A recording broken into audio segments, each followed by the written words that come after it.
Labas rytas, sveikinuosi ir vėl su jumis sriubų mėgėjai. Šį rytą pagaminsiu vėl nebrangę, skanę ir greitai paruošiamą sriubą. Todėl nusiteikite dirbti tikrai nesunkiai ir rezultatas bus tikrai geras. Naudosime krapus, bulves, moliūgą, morką, gabalėlį sviesto, pieną ir be abejo druską. Na, o pirmiausiai, gamindami šį patiekalą mes turime sutarkuoti morką. Galite morką pjaustyti, tačiau greičiau bus, jeigu ją tarkuosite. Na, dabar galime imti gabalėlį sviesto, dėti į morkas ir sudėsime į puodą, šiek tiek apkepsime morkas prieš virdami sriubą. Tai suteiks ypatingai gerą aromatą ir praturtins mūsų ir taip jau gana turtingą sriubą. Morkas kepame apytiksliai 3-4 minutės, tik tais tam, kad jos išskleistų savo aromatą. Per tą laiką, kol mūsų morkytės šiek tiek apkeps, mes susipjaustysime bulves.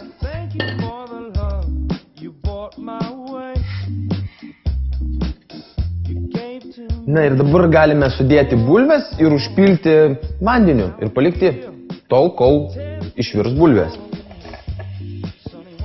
Štai matote, nuo morkų iš karto sriuba pasidarė šviesiai oranžinė. Tačiau mes jas dar tik užpylėme. Na, kadangi sriuba bus moliūgų, tai ši spalva oranžinė mums yra labai svarbi. Moliūgą pjaustysime kubeliais.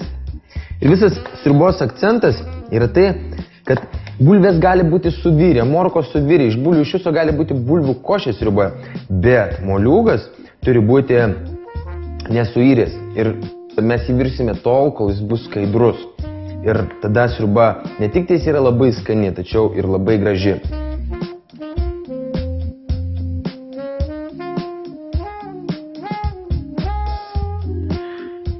O dabar mes supjaustysime kubeliais.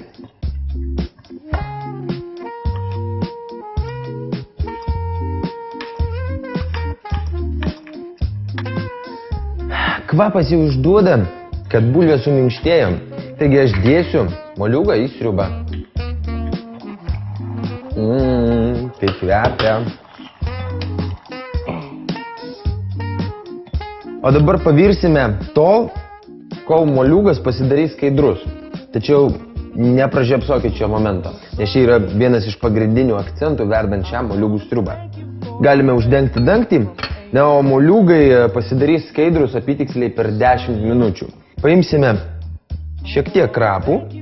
Kas mėgstate krapus, galite paimti šiek tiek daugiau. Aš, aišku, krapus labai mėgstu. Susmulkinsime juos. Ir imsime pieną ir dėsime viską į puodą.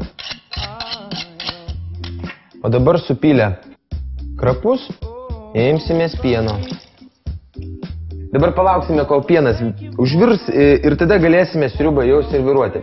Tačiau prieš tai nepamirškite, jog turime įberti druskos, kurios ši graži sriubytė dar neragavo. Dabar laukiam, kol užvirs ir eisim valgyti. Nežinot, pienas jau nori veržtis per kraštus. Tai čia yra labai geras ženklas, kad mes jau geriau einam valgyti, užteks gaminti. Šią sriubą labai gerai atsimenu nuo pat mažos vaikystės. Ir ją mama labai dažnai gamindavo, gero todėl, kad viskas augo darže. Na ir šiaip pasigaminti ją yra labai nebrangu. Šitokį puodą aš išviriau, nežinau, ko gero už 5 litrus. O čia pavalgysim 4. Šiek tiek petražolę galime pabarstyti, jeigu turite, jeigu neturite, bus gerai ir taip. Dabar palinkėsiu jums gero apetito ir bėgu pilti kitą lėkštutę sau. Ate!